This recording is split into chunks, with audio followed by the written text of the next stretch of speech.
So let's try this again. How would you say what would you say about Mad Max to anyone who asks you if they should see it or not? Like me right now. Think of the best American action movie you've ever seen. Mad Max Fury Road makes it look like Care Bears. So you're telling me if I am looking at Mad Max and comparing it to something like Terminator 2, it would make T2 look like Care Bears, huh? Yep. I really doubt it right now. I mean, there's no way, um, because I'm sure you were kind of exaggerating for the hell of Hey, exaggeration right now. no, hey, I like Terminator 2 as much as the next guy, but I know when to admit when a movie comes around that tops it in terms of action scenes. You know what? I'm actually gonna watch this movie and see for myself if it's and I'm gonna be fair about it. I mean, if it's really better in terms of action, but in terms of story as well, right? Uh, well, yeah, if you're looking at it in terms of story, then yeah, but Then yeah, what? yeah, it's definitely a more simpler story than Terminator 2, but I still think that it shouldn't be faulted for that because a simple story can still go a long way. Well, hang on. It means your comment was that Mad Max has better action sequences than T2, Yes, which kinda is a given because what's the time span between these two movies? Terminator 2 is 2.5 hours long. Mad Max is 2 hours long. Oh wait, time. No, Oh, yeah. I No, thought I was you meant talking running. about, yeah, you know what I was talking about. T2 came out in '91. Mad Max came out last year. Exactly. I think that pretty much says everything we need to know about this. Yeah, okay. Then sure, I'm gonna look for it. I'm gonna see it. I still don't think it deserves the Oscar, but we'll see. Maybe Well, well, since you're pulling for Revenant, then Mad Max is my vote for Best Picture, and I guess we can have a little friendly competition over that. why did you have to give that away? How do you know I'm still pulling for Revenant? I'm Cause actually I'm actually not uh I'm actually not rooting for Revenant for Best Picture. I just want Leonardo to finally win an Oscar. That's all. oh, To my mind, any of the nominated movies can win for Best Picture because Iñárritu already won 3 Oscars last year. You know, how many more does he need? Uh, I just hope that DiCaprio will finally win the Oscar because he kind of deserves it after all the movies he's been in, excluding Titanic. And no, not even no, including Titanic. Yeah, I'm gonna go the extra mile this time and include Titanic in this. You know? yeah. Um, Speaking of, if I could just um, talk about something completely unrelated. You know that I told you a few weeks ago that Queen was gonna come here, and they're bringing Adam Lambert instead of Freddie Mercury, because Freddie's kind of dead, He's and dead. I think so. I mean, that's Why am I just now hearing about this? Well, he kind of died in secrecy, you know. No one really knew about this, so they kind of kept it secret until now because they pulled the Paul McCartney thing where they replaced him with a look-alike and sound-alike, and What? yeah, they Paul McCartney's dead too? What uh is my life? anyway. Um, I've yeah, I don't think I'm gonna go see Queen with Adam Lambert 'cause you know it's Queen with Adam Lambert. But right now what I'm doing is looking at the Paul McCartney website because any minute now he should release the European dates for 2016, and chances are that he might come and play a gig either here or very close to here. And if he does, you best believe I'm gonna go see that shit. Yay. 'Cause seeing Paul McCartney live is something I wanted to do for like a lifetime now. Maybe even more than that. You never. Um, yeah, no, I never seen him live yet. And I kind of wanna because if I finally get to see him live, then it's U2, and then I don't, you know, I saw everyone. There's no one else I can really say that hasn't been here yet. So Paul McCartney and U2 are uh, like the last major concerts I really want to see. No love for Ringo? No, because have you heard this story? Every song that he composed, um, he was while he was in the Beatles, right? So he composed a few songs, and every time he came out with you know, something like riffs for for a song or something, John or George would say, "Oh, how nice!" But it sounds exactly like blah blah blah blah blah, and because they were picking them up like this, and I don't think Ringo was. Ringo was like mm, maybe subconsciously um, thinking of these songs when he was composing his own or something, because he always ended up, uh, you know, composing something that's was gonna sound exactly like an already existent song anyway. So this is his version of why he has so few songs actually composed during the Beatles um, era, Well, at least he admitted it himself. which I think he composed two songs, which actually made it on the Beatles albums. One on the White album and one in on the Abbey Road album, and that's about it. That's So that Octopus's Garden is classic.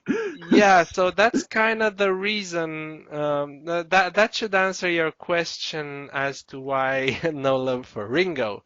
I mean, what am I gonna do? Go to a concert that only has two songs?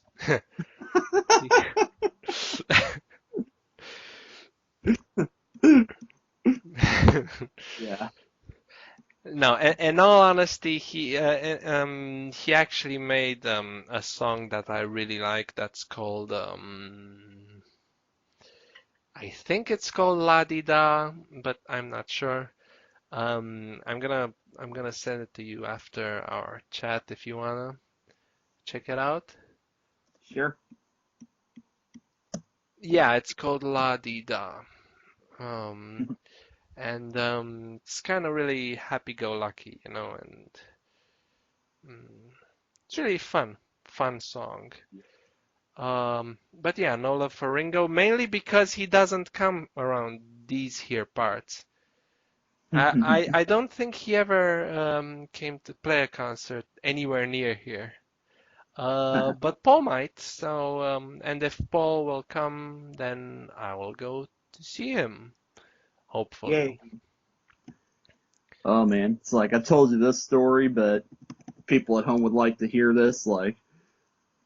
Uh, Paul McCartney was taking a vacation here in America, and I'm from Springfield, Illinois, and next thing you know, we're reading the paper, and it turns out that Paul McCartney stopped at a gas station that's like only 2 miles away from my house, and he was stopping to get gas, and then he went on the road, and nobody knew he was going to be there. It was an unexpected visit, and nobody knew about it until the gas station owner like called our local newspaper and talked about it, and he even had the surveillance footage to prove that he was there, and it was like, dag nab, if only I was at that gas station when Paul McCartney was there. It's like, oh my god. Well, he just wanted to meet the Simpsons. Yeah. Oh, and it's like, I should also mention that before the Beatles came to America, George Harrison was actually the first one to come to America because he has a sister that lives that lived. I don't know if she's still alive. She lived in Illinois, and he came to visit her like shortly before the Beatles first came to America. So, a little nice bit of trivia for you. Really? I didn't know that. Yeah, that was I'll also yeah. Yeah, I read an article about it in the local newspaper shortly before I moved up here to Chicago.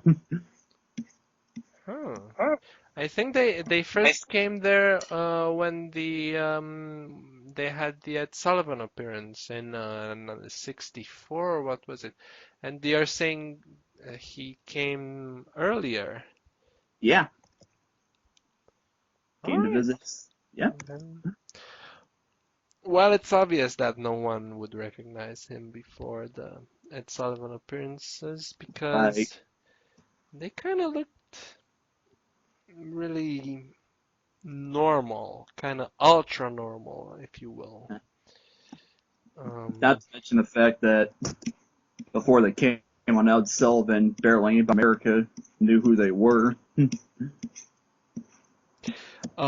I actually think some songs did make it all the way to America before they came on the Ed Sullivan Show because remember, when they played on the Ed Sullivan Show, you already had the Screaming Girls, you know? So Oh yeah, right. there's no way some songs weren't already known. Yeah, yeah, that's right. What am I talking about? Plus, when they actually did arrive in America by plane, all the local press were there to, and I actually did show you images from when they first landed. It was nuts. All the papers were writing about it, so they were already big when they first came to America. That's right. Yeah. Never mind. They actually not spawned, but um, they of course started the British what is now known as the British invasion, which also included the Stones, the Who, and the Kinks. These were known as the Big Four Yeah, back then, because once the Beatles came over, everyone in America were like, "Oh, check this out! The British can actually compose good music." and better than and we can. no, I don't think because Elvis was the Beatles started as Elvis fans. Let's Yeah, not forget that.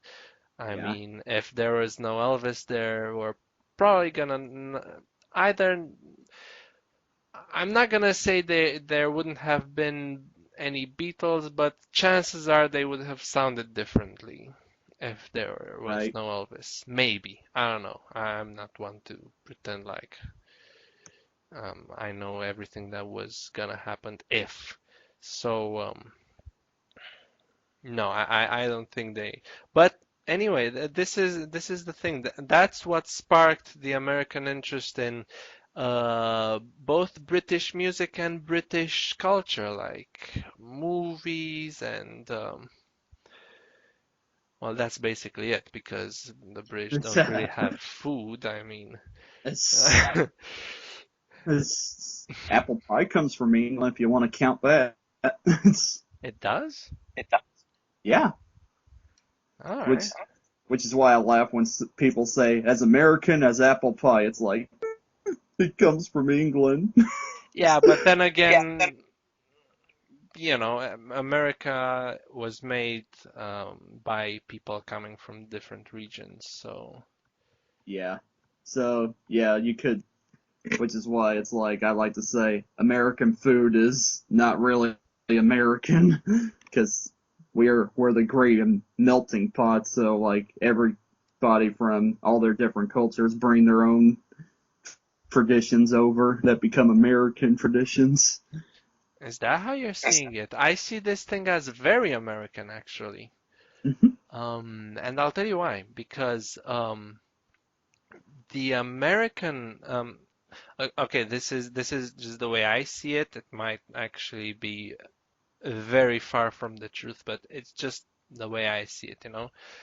The thing about America is that it's a conglomerate of different cultures that mix better than anywhere else in the world. And that kind of gives way to a lot of things that would not normally mix anywhere else, like even food or music or movies. You have such a great way in which people live together there that